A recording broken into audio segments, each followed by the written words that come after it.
नमस्कार, दिल्ली न्यूज में आपका बहुत बहुत स्वागत है। चलिए देखते हैं आज की 15 फटाफट बड़ी खबरों को।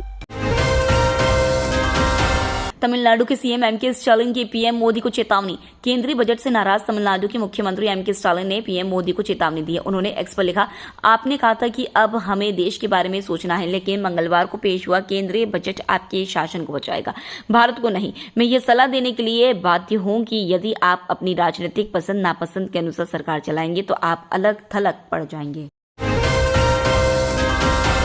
राहुल गांधी से किसानों की मुलाकात, एमएसपी समेत कई मुद्दों पर हुई चर्चा। किसान मजदूर मोर्चा और संयुक्त किसान मोर्चा के नेतृत्व में देश भर से 12 किसान नेताओं का एक प्रतिनिधि मंडल ने बुधवार को संसद में विपक्ष के नेता राहुल गांधी से मुलाकात की और अपनी समस्याओं के बारे में बताया। बैठक में कांग्रेस सांसद केसी वेणुगोपाल, अमरिंदर सिंह राजा वारिंग, सुखजिंदर सिंह रंधावा, गुरजीत सिंह औजला, धर्मवीर गांधी, डॉक्टर अमर सिंह, दीपेंद्र सिंह हुड्डा और जयप्रकाश भी मौजूद थे।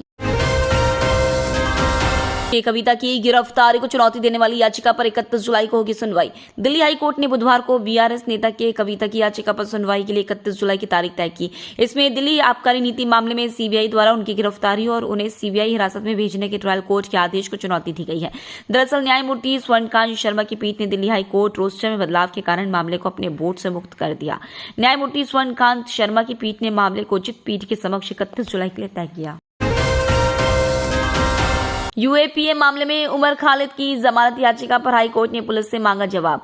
सितंबर 2020 में दिल्ली पुलिस द्वारा गिरफ्तार किए गए खालिद ने मामले में जमानत देने से इनकार करने वाले ट्रायल कोर्ट के हालिया आदेश पर सवाल उठाया है।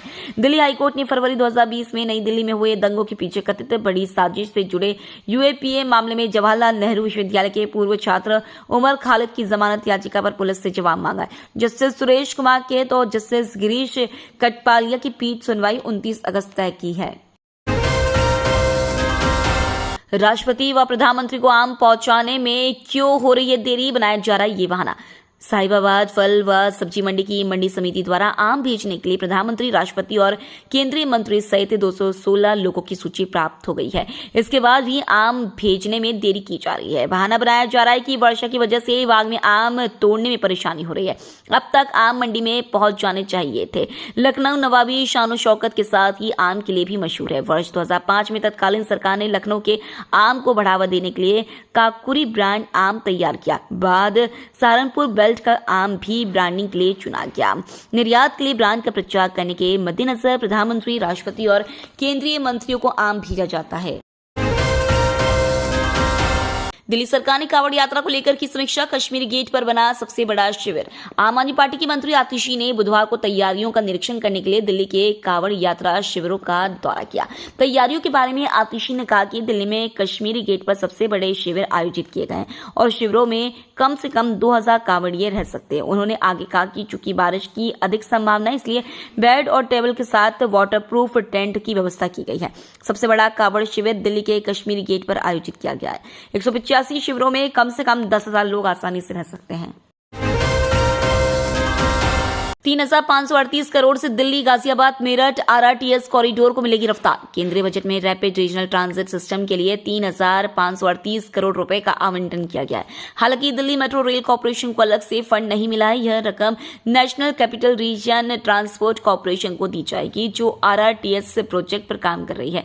एनसीआरटीसी अभी दिल्ली गाजियाबाद मेरठ कॉरिडोर का निर्माण कर रही है। इसके अलावा 2 और कॉरिडोर दिल्ली गुड़गांव, एसएनडी अलवर और दिल्ली पानीपत भी बनाए जाने हैं। डीएमआरसी अपने फेज 4 के 3 कॉरिडोर का निर्माण कर रही है। इनके लिए अलग से पैसे नहीं दिए गए हैं। डीटीसी बस में लगी आग, गेट तोड़कर यात्रियों को बाहर निकाला। पूर्व भारतीय क्रिकेटर मोहन चतुर्वेदी हमेशा समय से पहले ऑफिस आते हैं। आईटीओ स्थित इनकम टैक्स ऑफिस में बतौर इनकम टैक्स ऑफिसर कार्यरत मोहन का मंगलवार को समय से 1 घंटा पहले ऑफिस आना कई लोगों को नई जिंदगी दे गया। मोहन ने एनबीटी से बताया कि जब वह मेट्रो स्टेशन के गेट से बाहर निकलकर ऑफिस की तरफ जा रहे थे, तभी उन्होंने आईटीओ की रेड लाइट पर डीटीसी की रेड कलर की एसी बस को खड़ा देखा। बस के अंदर करीब 50-60 लोग थे और बस में धुआं भरा हुआ था। उन्होंने समय रहते बस का गेट तोड़कर सभी को सुरक्षित बाहर निकाला। रांची के लिए एक और मुश्किल, बीजेपी नेता की याचिका पर फिर होगी सुनवाई। बीजेपी नेता सुरेश करमशी नखुआ की ओर से दायर मानहानि मामले में दिल्ली की एक अदालत ने यूट्यूबर ध्रुव राठी को समन जारी किया है। भाजपा मुंबई इकाई की प्रवक्ता सुरेश नखुआ ने अपनी याचिका में दावा किया है कि ध्रुव राठी ने अपने यूट्यूब चैनल पर अपलोड किए एक वीडियो में उन्हें हिंसक और अपमानजनक ट्रोल कहा था। बीजेपी प्रवक्ता ने राठी से 20 लाख रुपए का हर्जाना भी मांगा है। ज्योति मौर्य से प्रेम प्रसंग के आरोप में निलंबित हुए होमगार्ड कमांडेंट मनीष दुबे पहुंचे हाईकोर्ट। पीसीएस अधिकारी ज्योति मौर्य के साथ प्रेम प्रसंग के आरोपों से घिरने के बाद निलंबित किए गए होमगार्ड कमांडेंट ने इलाहाबाद हाईकोर्ट का दरवाजा खटखटाया है। उन्होंने अपने निलंबन के आदेश को हाईकोर्ट में चुनौती दी है। निलंबन को खत्म करने की गुहार लगाई है। इस संबंध में उन्होंने याचिका दायर की है। होमगार्ड कमांडेंट मनीष दुबे को शासन ने नवंबर 2023 में निलंबित कर दिया था। उनके खिलाफ एसडीएस ज्योति मौर्य के पति आलोक मौर्य ने तमाम सनसनीखेज आरोप लगाए थे। आप नेता संदीप पाठक बोले, बीजेपी ने एक कुर्सी बचाने वाला बजट किया पेश। आम आदमी पार्टी के राष्ट्रीय संगठन महामंत्री और राज्यसभा सांसद डॉक्टर संदीप पाठक ने बजट 2024 को लेकर केंद्र सरकार पर निशाना साधा है।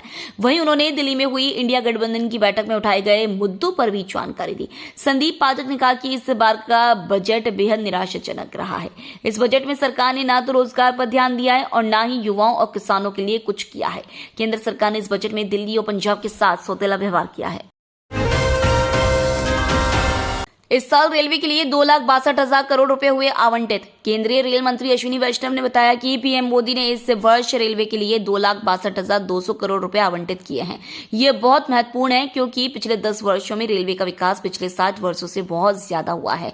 इस अवधि में बुनियादी ढांचे की नींव रखी गई है। लगभग 96% नेटवर्क का विद्युतीकरण किया गया। 31,000 किलोमीटर नए रेलवे ट्रैक बनाए गए हैं। दिल्ली पुलिस ने काटा 26,000 का चालान। कार के बोनट पर बैठ बनाई थी रील। इन दिनों रील बनाने का खुमार लोगों पर सिर चढ़कर बोल रहा है। रील के चक्कर में लोग ट्रैफिक नियमों को ताक पर रखकर उल्लंघन कर रहे हैं। इतना ही नहीं, जिंदगी के डर भी नहीं है। दिल्ली के द्वारका में ऐसा ही एक स्पाइडरमैन दिखा है जो कार की बोनट पर बैठकर रील बना रहा है। सोशल मीडिया पर वीडियो सामने आने के बाद दिल्ली ट्रैफिक पुलिस ने मामले पर कार्रवाई करते हुए 26,000 का चालान काटा है। पुलिस ने खतरनाक ड्राइविंग, बिना पीयूसी और सीट बेल्ट नहीं पहनने पर भी चालान काटा है। दिल्ली के नरेला की फैक्ट्री में लगी भयानक आग, धुआं हुआ सारा इलाका। बुधवार सुबह ही दिल्ली और नोएडा में झमाझम बारिश हुई, मगर दिल्ली की नरेला से बेहद भयानक खबर सामने आई है। दिल्ली के नरेला की एक फैक्ट्री में भीषण आग लग गई है, जिसकी दूर तक धुआं देखा जा सकता है। फायर ब्रिगेड की 25 गाड़ियां काबू पाने में जुट गई थी। हीरो मोटोकॉर्प के अध्यक्ष को मिली बड़ी राहत। हाईकोर्ट ने जारी समन को किया रद्द। दिल्ली हाईकोर्ट ने राजस्व खुफिया निदेशालय द्वारा विदेशी मुद्रा से संबंधित दर्ज मामले में हीरो मोटोकॉर्प के अध्यक्ष पवनकांत मुंजाल को बड़ी राहत दी है। न्यायमूर्ति मनोज कुमार ओहरी ने मुंजाल के खिलाफ जारी समन आदेश को रद्द कर दिया है। मुंजाल ने हाईकोर्ट में याचिका दायर कर सीमा शुल्क अधिनियम के तहत अपराधों के लिए उनके खिलाफ जारी समन को निचली अदालत के जुलाई 2023 के आदेश को रद्द करने का अनुरोध किया था। उन्होंने इस आदेश के साथ साथ एडिशनल चीफ मेट्रोपॉलिटन मजिस्ट्रेट के समक्ष लंबित शिकायत को भी रद्द करने का अनुरोध किया था। तो ये थी आज की बड़ी खबरें। डेली खबरों से अपडेट रहने के लिए चैनल को सब्सक्राइब करना बिल्कुल न भूलें। धन्यवाद।